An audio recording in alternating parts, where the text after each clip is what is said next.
அஸ்ஸலாமு அலைக்கும் வரஹ்மத்துல்லாஹி தஆலா வபரகாத்து. பிஸ்மில்லாஹிர் ரஹ்மானிர் ரஹீம். அல்ஹம்துலில்லாஹி ரப்பில் ஆலமீன். வஸ்ஸலாத்து வஸ்ஸலாமு அலா சய்யிதில் முர்சலீன். அம்மா பாத்.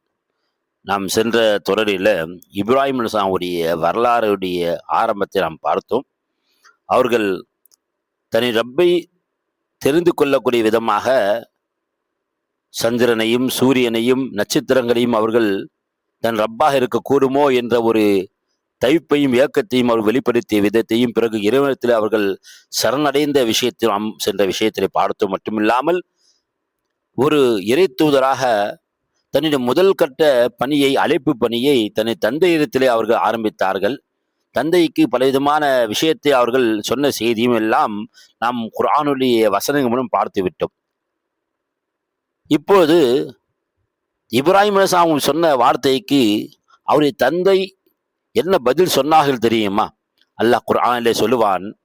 அல்லாஹ் சொல்கின்றான், قال راغب انت عن آلهتي يا ابراهيم لئن لم تنته لارجمنك وهجرني مليا.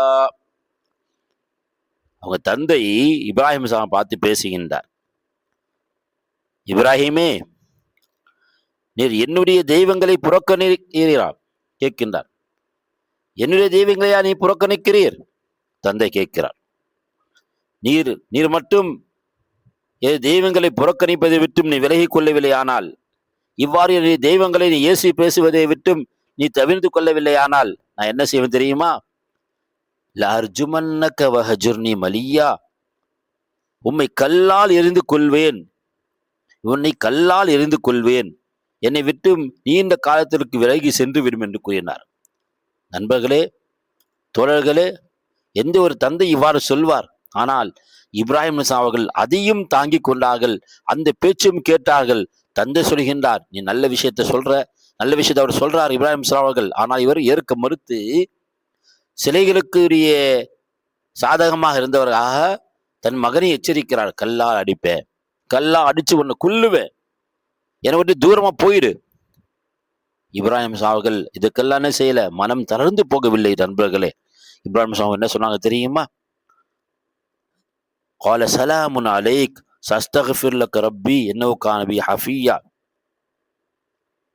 சொன்னார்கள், சாந்தி உண்டாகட்டுமாக, உங்கள் மீது சாந்தி உண்டாகட்டுமாக.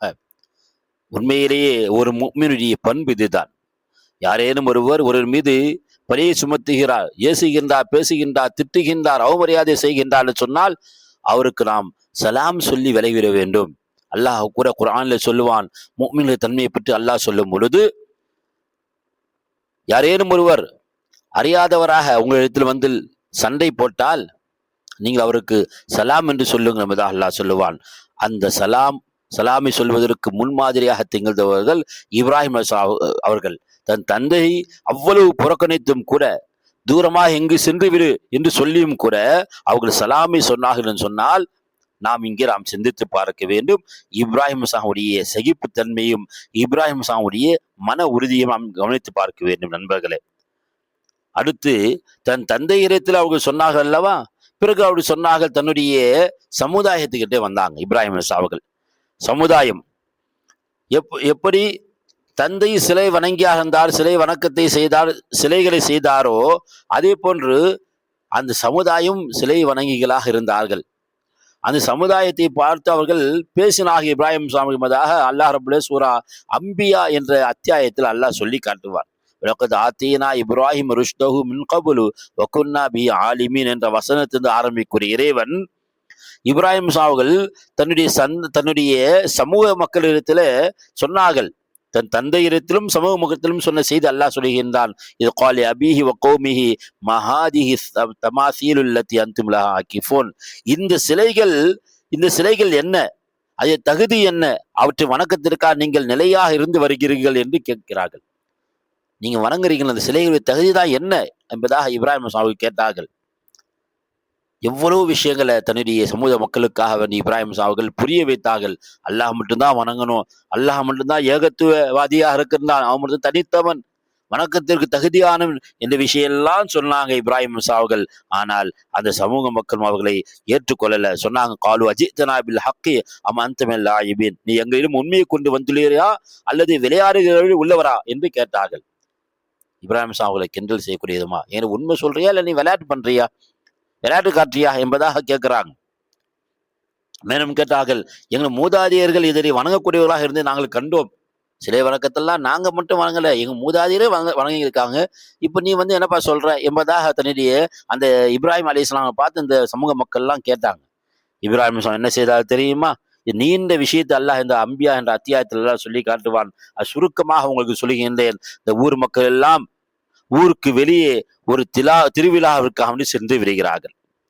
இப்ராஹிம் அவர்கள் இந்த சமூக மக்களிடத்தில் எவ்வளவு சொல்லி பார்த்தார்கள், இந்த சிலைகள் ஒன்றும் செய்யாது, அதற்கு எந்த ஒரு சக்தியும் கிடையாது என்றெல்லாம் சொல்லி பார்த்தார்கள். இவர்கள் கேட்கவில்லை. என்ன செய்தார்கள்? சிலைகளை இருந்த சிலைகள் எல்லாம் அவர்கள் அங்கு இருந்த சிலையெல்லாம் உடைத்து விட்டார்கள். எல்லா சிலையும் உடைச்சிட்டாங்க. இப்ராஹிம் அவர்கள் எல்லாத்தையும் உடைச்சிட்டாங்க. உடைச்சு என்ன செஞ்சிட்டாங்க? அந்த பெரிய சிலையை மட்டும் விட்டுட்டாங்க. இப்ராஹிம் அவர்கள் பெரிய சிலைகளை மட்டும் விட்டுட்டாங்க. ஊர் மக்கள் எல்லாம் விழா முடிந்துட்டு வராங்க. வந்து பார்த்தா எல்லா சிலையும் உடைந்திருக்கிறது. இவர்கள் எதை தன்னுடைய ரப்பாக பார்த்தார்களோ, வணக்கத்திற்கு தகுதியாக பார்த்தார்கள், எல்லாம் உடைந்து விட்டது. ஒரு சிலை மட்டும் இருக்கு, பெரிய சிலை மட்டும் இருக்கு. கேட்கிறாங்க, யோசனை பண்றாங்க, யார் செஞ்சிருப்பா? இப்ராஹிம் பக்கம் பார்வை திரும்புகிறது. இப்ராஹிம் தேடி கண்டுபிடிக்கிறார்கள். இப்ராஹிம் விசாரிக்கின்றார்கள். இப்ராஹிம் சொன்னாங்க, ஏங்கிட்டப்பா என்ன கேட்கிற? உன் பெரிய சிலைக்கிட்டே கேளு, அதுக்கிட்டே கேளு என்பதாக இப்ராஹிம் அவர்களை திருப்பி விடுகிறார்கள். ஆனால் மக்கள் எல்லாம் என்ன செய்யறாங்க? இப்ராஹிம் பார்த்து கேட்கிறாங்க, இதெல்லாம் இப்ராஹிம் தான் செஞ்சுட்டாங்க என்பதை அவங்க என்ன செய்யறாங்க? உறுதி கொண்டுட்டாங்க. இப்ராஹிம் மீது குற்றச்சாட்டு வைக்கிறாங்க. அரசர் போகுது. நீங்க எல்லாம் கேள்விப்பட்டிருப்பீர்கள் வரலாறுகளை. மிகப்பெரிய நெருப்பு குண்டத்தை உருவாக்கினார் இப்ராஹிம் ஊரில் ஆட்சி செய்த அந்த மன்னன் நம்ரூத். மிகப்பெரிய நெருப்பு குண்டம். எந்த அளவுக்கு? அந்த நெருப்பு குண்டத்துக்கு மேல ஆகாயத்தை ஒரு பறவை பறந்து சென்றாலும் கூட அதுவும் பொசுங்கி அந்த நெருப்பு குண்டத்தில் விழுந்து விடும் அளவிற்கு அவர்கள் அப்படிப்பட்ட ஒரு நெருப்பு குண்டம் அங்கு உருவாக்கப்பட்டது. சுபஹான் அல்லாஹ்.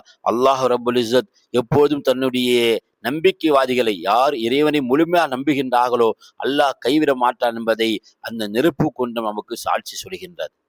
இப்ராஹிம் அவர்கள் நீண்ட வரலாறு. அவர்கள் அதில் தூக்கி போடப்படுகின்றார்கள். இப்ராஹிம் வருகின்றார்கள் காப்பாற்றுவதற்காக வேண்டி. அல்லாஹ்வுடைய உத்தரவா என்று இப்ராஹிம் கேட்கின்றார்கள். நானே வந்தேன், உங்களுடைய உதவி தேவையில்லை என்று இப்ராஹிம் சொல்கின்றார்கள். நெருப்பு குண்டத்தை விழுந்துட்டாங்க. உலக மக்களுக்குத்தான் நெருப்பு குண்டம், அந்த சமூக மக்களுக்குத்தான் நெருப்பு குண்டம், அந்த அரசனுக்குத்தான் நெருப்பு குண்டம். ஆனா இப்ராஹிம் அவருக்கு அது நெருப்பு குண்டம் அல்ல. மாறாக அல்லாஹ் சொல்லுவான், யா நாரு கூனி பருதா வசலாம் அலா இப்ராஹிம். இப்ராஹிம் நெருப்பு குண்டத்தில் இருந்த பொழுது அல்லாஹ் சொன்னான், நெருப்பே இப்ராஹிமுக்கு குளிர்ச்சியாகவும் இதமளிப்பதாம் ஆகிவிடு என்று அல்லாஹ் சொல்லிவிட்டான். நெருப்பை உண்டாக்கக்கூடியவன், நெருப்புடைய ரப்பாக இருக்கக்கூடிய அந்த அல்லாஹ் நெருப்புக்கு உத்தரவிட்டான். நெருப்பு அங்கே குளிர்ச்சியானதாக, அங்கே இதமானதாக ஆகிவிட்டது.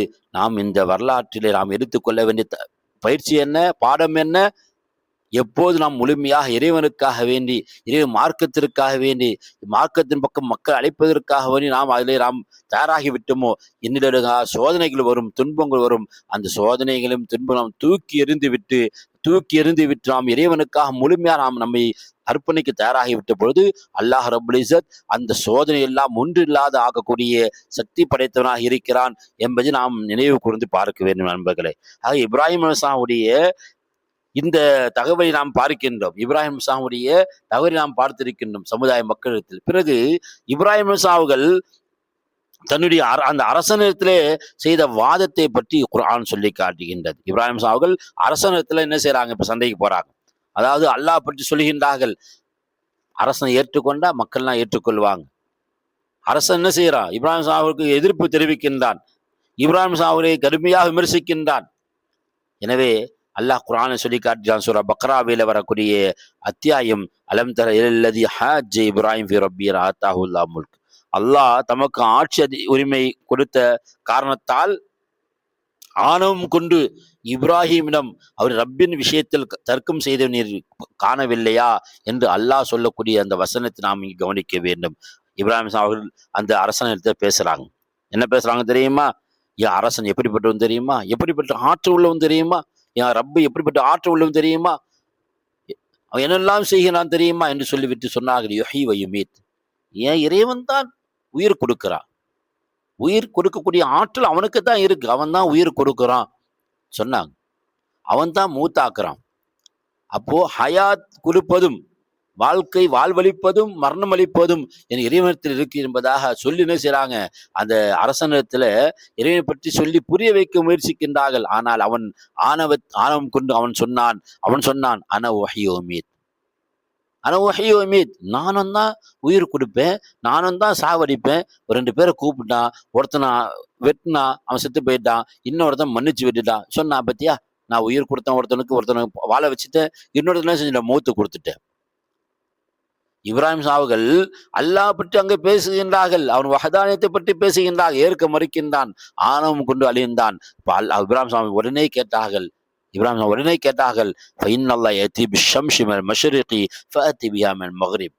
அவ்வளவு பெரிய அரசன் திகைத்து போய்விட்டான் என்பதா இந்த குர்ஆனின் வசனம் விவரிக்கின்றது.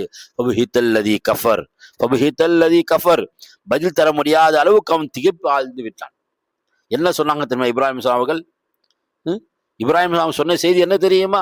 என் இறைவன் கிழக்கிலிருந்து சூரியனை உதிக்க செய்கின்றான். சூரியன் கிழக்குன்னு வருதா மேற்கும் உதிக்குதா? எல்லாத்துக்குமே தெரியும், கிழக்கிலிருந்து சூரியன் உதிக்குது. இப்ராஹிம் சொன்னார்கள், என் இறைவன் கிழக்கிலிருந்து சூரியனை உதிக்க செய்கின்றான். சூரியன் தானா உருவாகுறது இல்லை, தானா சுத்துறது கிடையாது, இல்லைங்களா? அல்லாஹத்தான் உருவாக்குகின்றான். அல்லாஹ் சொல்லுவான் சூரா யாசினிலே, வஷம்ஸ் தஜ்ரி லிமுஸ்தகர்ரில்லா, சூரியன் இருக்கின்றது, அதுடைய பாதையில் போய் கொண்டிருக்கிறது, அல்லாஹ் ஓட செய்திருக்கின்றான் என்பதை அல்லாஹ் குர்ஆனில் சொல்லி காட்டுகின்றான். இப்ராஹிம் சொன்னார்கள், சூரியன் கிழக்கிருந்து இறைவன் உதிக்க செய்கிறான், உனக்கு நீ தான் ரப்பாச்சே, நீ தான் பெரிய ஆளாயிடுச்சே, நீ தான் பெரிய அரசன் ஆயிடுச்சு. எங்க நீ மேற்கிருந்து சூரியன் உதிக்கச்சு என்பதா சொன்னாங்க. மாட்டினா அந்த அரசன் அவன் உடனே திகைத்து போயிட்டான். அல்லாஹ் குர்ஆன் சொல்லி காட்டுறான், அந்த காஃபிர் பையன் திகைப்பில் ஆழ்ந்து போயிட்டான், பதில் சொல்ல முடியல அவனால. அல்லாஹ் சொல்லி காட்டுகின்றான். நண்பர்களே, சகோதரர்களே, இப்ராஹிம் அலைஹிஸ்ஸலாமுடைய வரலாறுகளுடைய மிச்சத்தை நாம் பார்க்க இருக்கின்றோம். இப்ப தன்னுடைய தந்தை, தன்னுடைய சமூக மக்கள், தன்னுடைய அரசன், இவரிடத்தெல்லாம் அவர்கள் இப்ராஹிம் அவர்கள் மன்றாடி விட்டு பிறகு அவர்கள் அல்லாஹ்விடத்தில சில விதமான கேள்விகளை வெளிப்படுத்தி அவர்கள் அல்லாஹ்வின் நிம்மதி தேடிய தகவலை நாம் அடுத்த தொடரில் பார்க்க போகின்றோம். அது மட்டும் இல்லாமல் இப்ராஹிம் சாவுடைய ஒவ்வொரு அவர் கொடுக்கப்பட்ட சோதனை நாம் பார்க்க போகின்றோம். வல்ல ரஹ்மான் முழுமையாக கேட்டு அமல் செய்யக்கூடிய வாய்ப்பை வல்ல ரஹ்மான் நம் அனைவருக்கும் தந்தல்வானாக. அஸ்ஸலாமு அலைக்கும் வரஹ்மத்துல்லாஹி தஆலா வபரகாத்துஹு.